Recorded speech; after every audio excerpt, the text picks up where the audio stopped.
ರೀ ರಮ್ಯಾ ಇಲ್ರಿ, ನೀವೇನೋ ಕರ್ಕೊಂಡು ಬಂದ್ಬಿಟ್ರಿ. ಅವಳ ಕಡೆಯಿಂದ ಒಂದು ಫೋನ್ ಇಲ್ಲ, ಒಂದು ಮೆಸೇಜ್ ಇಲ್ಲ. ಅವಳು ಹೇಗಿದ್ದಾಳೋ ಏನೋ ಒಂದು ಗೊತ್ತಿಲ್ಲ. ಮದುವೆ ಬೇರೆ ಆಗ್ತಾ ಇದೆ ನಮ್ಗೆ. ಮೆತ್ತಗ್ ಮಾತಾಡಯ್ಯ. ಮದ್ವೆ ಆಗ್ತಿದೆ, ಇನ್ನೂ ಆಗಿಲ್ಲ ತಾನೆ, ಯಾಕೆ ಹಿಂಗ ಆಡ್ತಿದ್ಯಾ? ಸರಿ, ರಮ್ಯಾ ಎಲ್ಲಿ?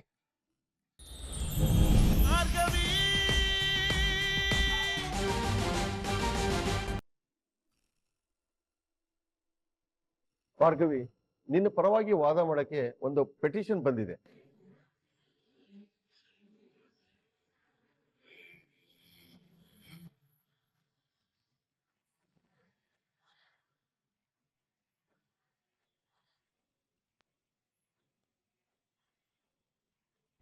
ನಾನು ಕೇಳಿದವ್ರು ಎಲ್ಲರೂ ಆಗಲ್ಲ ಆಗಲ್ಲ ಅಂದಿದ್ರಲ್ಲ, ಈಗ ಯಾರಪ್ಪ ಬಂದ್ರು ಪುಣ್ಯಾತ್ಮರು? ಸರ್, ನಿಮ್ಮನ್ನು ಎದುರಾಕೊಳ್ಳೋದೇ ಆ ಧ್ಯಾನ ಮಗನ ಬಂದಿದೆ ಸರ್. ವಕಾಲತ್ತ? ಯೋನಾನ ಯಾರು ಯಾರು ನನ್ನ ಪರ ವಕಾಲತ್ ಹಾಕಿರೋದು?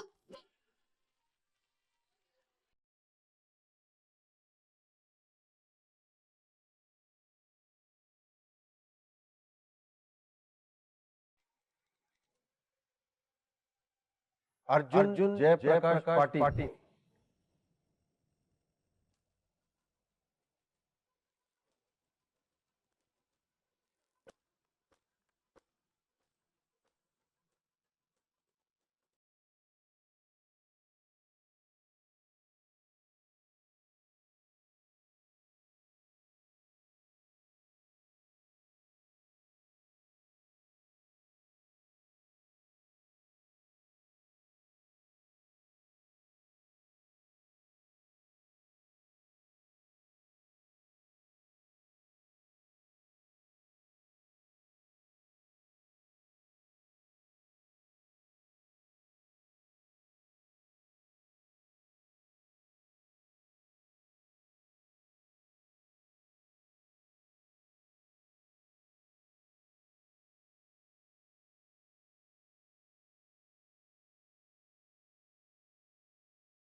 ರಮ್ಯಾ,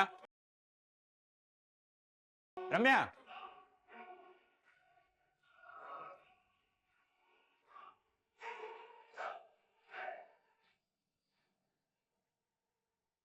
ಎಸ್,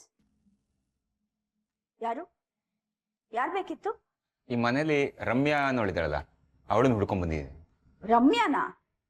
ಇಲ್ಲ, ಆ ಹೆಸರಿನವ್ರು ಯಾರು ಇಲ್ಲ, ಹೊರಡಿ. ಅವಳು ಇದೇ ಮನೆ ಅಡ್ರೆಸ್ ಕೊಟ್ಟಿದ್ದಾಳೆ, ಸುಮ್ಮನೆ ಡೌ ಮಾಡಬೇಡಿ. ಅವಳು ಲವರ್, ಹೋಗಿ ಹೇಳಿ ನಾನು ಮುತ್ತತ್ತಿ ಬಂದಿದ್ದೀನಿ ಅಂತ, ಬರ್ತಾಳೆ.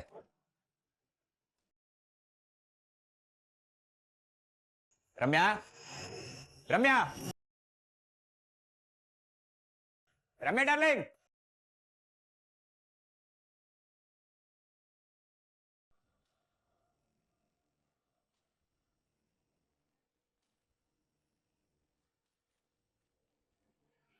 ಯಾರಯ್ಯ ನೀನು? ರಮ್ಯಾನೂ ಇಲ್ಲ, ಯಾರು ಇಲ್ಲ, ಸುಮ್ನೆ ಹೋಗಯ್ಯ. ಚಿಕ್ಕತೆ, ಇವರು ನನ್ನ ಫ್ರೆಂಡ್ ಗಂಡ. ಮೋಸ್ಟ್ಲಿ ನನ್ನನ್ನು ಮಾತಾಡ್ಸಕ್ಕೆ ಬಂದಿದ್ದಾರೆ ಅನ್ಸುತ್ತೆ.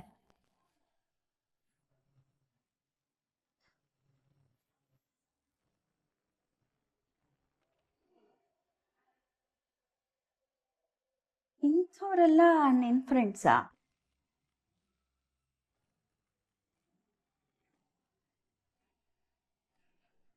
ರಮ್ಯಾ ಇಲ್ಲಿ ಬಂದಿಲ್ಲ, ಅವಳು ಎಲ್ಲಿದ್ದಾಳೆ ಅಂತ ನನಗೆ ಗೊತ್ತು. ಹೇಳ್ತೀನಿ ಬನ್ನಿ. ಫ್ರೆಂಡು ಅಂತ್ಯಾ? ಆಚೆ ಕಡೆ ಯಾಕೆ ಮಾತಾಡ್ಬೇಕು, ಒಳಗಡೆನೆ ಕೂರ್ಸ್ ಮಾತಾಡ್ಸು. ಇಲ್ಲ ಚಿಕ್ಕತೆ, ಅವರು ಅರ್ಜೆಂಟ್ ಅಲ್ಲಿ ಇದಾರೆ, ಹಂಗೆ ಮಾತಾಡ್ಸಿ ಹಂಗೆ ಕಳ್ಸ್ಬಿಡ್ತೀನಿ.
ಸರ್ ನಿಮ್ಮ ಮನೇಲೆ ಇನ್ನೊಬ್ಬ ಲಾಯರ್ ಇದ್ರು ಅನ್ನೋದನ್ನ ನಾವು ಮರ್ತೇ ಬಿಟ್ಟಿದ್ವಲ್ಲ.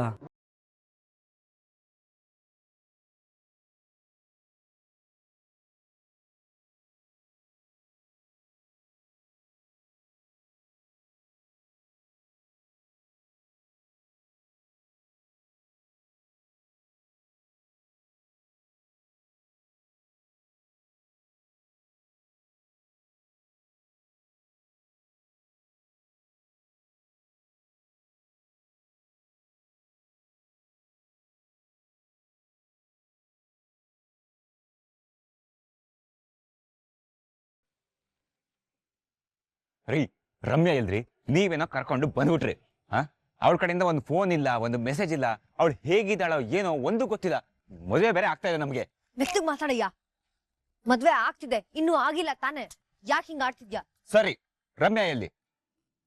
ಅವಳು ಇಲ್ಲಿ ಸಂಧ್ಯಾ. ಅದೇ ಅವಳೆಲ್ಲಿ ಅದ್ನೇಳಿ.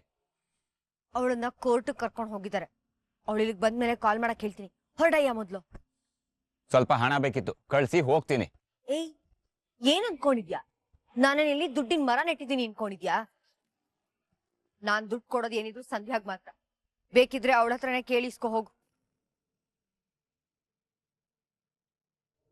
ಮೇಡಮ್, ಇಷ್ಟು ದೊಡ್ಡ ಮನೆ, ದುಡ್ಡು ಕಾಸು ಚೆನ್ನಾಗಿರೋರ್ ಕೈ ಕೆಳಗೆ ಕೆಲಸ ಮಾಡ್ತಿದ್ದೋಳು ಓಡ್ ಹೋಗಿದ್ದಾಳೆ, ಸತ್ತಿದ್ದಾಳೆ.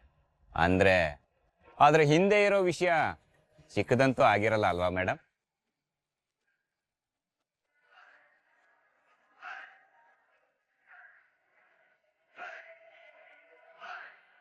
ಸಂಧ್ಯಾ ಸತ್ತಿಲ್ಲ, ಓಡ್ ಹೋಗಿದ್ದಾಳೆ ಅಂತ ರಮ್ಯಾ ನಂಬ್ಕೊಂಡಿದ್ದಾಳೆ. ನೀವು ನಂಬಿಸಿದಿರಿ. ಆದ್ರೆ ಆ ಸಂಧ್ಯಾ ಸತ್ತಿದ್ದಾಳೆ ತಾನೇ?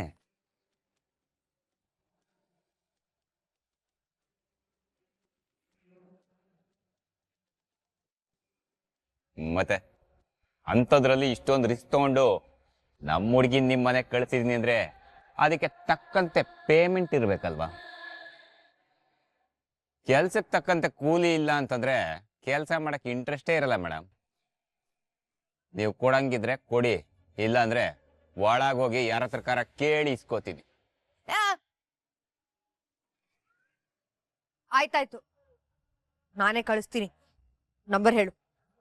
ಹಳೆ ನಂಬರ್ ಇತ್ತಲ್ಲ, ಅದಕ್ಕೆ ಹಾಕಿ.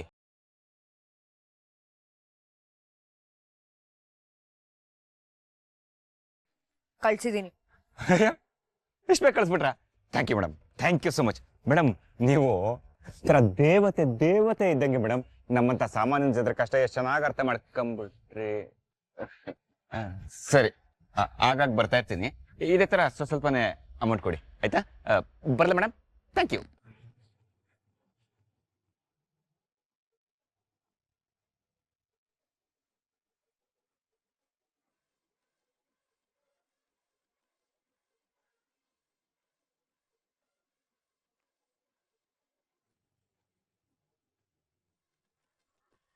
ಇಷ್ಟೊತ್ತದೇನ್ ಮಾತಾಡ್ತಾ ಇದ್ದೆ? ಅಬ್ಬಾ, ಇವ್ರು ಕೇಳಿಸ್ಕೊಂಡಿಲ್ಲ ಅಂತಾಯ್ತು. ಏನಿಲ್ಲ ಚಿಕ್ಕತ್ತೆ, ಗಂಡ ಹೆಂಡ್ತಿದ್ಗೇನೋ ಜಗಳ, ಅವಳಿಗೆಲ್ಲೋ ಹೋಗ್ಬಿಟ್ಲಂತೆ, ಅದಕ್ಕೆ ಹುಡ್ಕೊಂಡ್ ಬಂದಿದ್ರು ಅಷ್ಟೆ. ಏನೋಪ್ಪ, ನೀನ್ ಹೇಳೋ ಮಾತು ನಂಬೋ ತರ ಇದ್ರು ಪ್ರತಿ ಸಲ ಮಾಡ್ದ ಹಾಗೆ ಏನೋ ಒಂದು ಗೋಲ್ಮಾಲ್ ಮಾಡ್ತೀಯ ಅನ್ನೋ ಡೌಟು ನೋಡ್ಬೃಂದ, ನೀನು ಸಂಧ್ಯಾನ್ ಕರ್ಕೊಂಡ್ ಬಂದಿದ್ಯಾ ಅನ್ನೋ ಕಾರಣಕ್ಕೆ ಈ ಸ್ಥಾನ ಮಾನ ಮರ್ಯಾದೆ ಸಿಕ್ತಿದೆ. ಏನಾದ್ರೂ ಹೆಚ್ಚು ಕಡಿಮೆ ಮಾಡಿದ್ಯೋ ನಿನ್ನ ಜೀವನ ಕೇರ್ ಆಫ್ ಫುಟ್ಪಾತ್ ಆಗುತ್ತೆ. ನೆನ್ಪಿರ್ಲಿ ಮೇಡಮ್.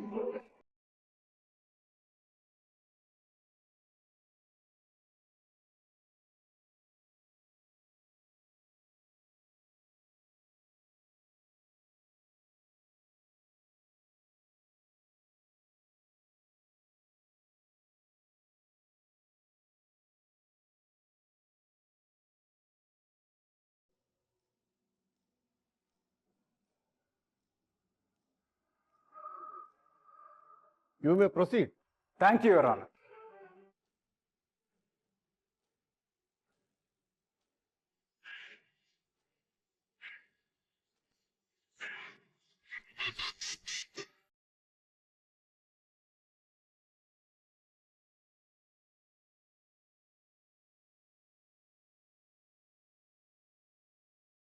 ಯೋರ್ ಆನರ್, ನನ್ನ ಕಕ್ಷಿದಾರರಾದ ಭಾರ್ಗವಿ ಅವರು ಒಬ್ಬ ಪ್ರಾಮಾಣಿಕ ಲಾಯರ್.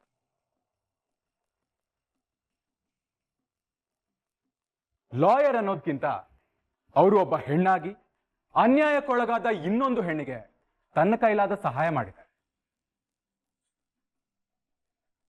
ಅವ್ರಿಗೋಸ್ಕರ ತನ್ನ ಶಕ್ತಿ ಮೀರಿ ಹೋರಾಡಿದ್ದಾರೆ.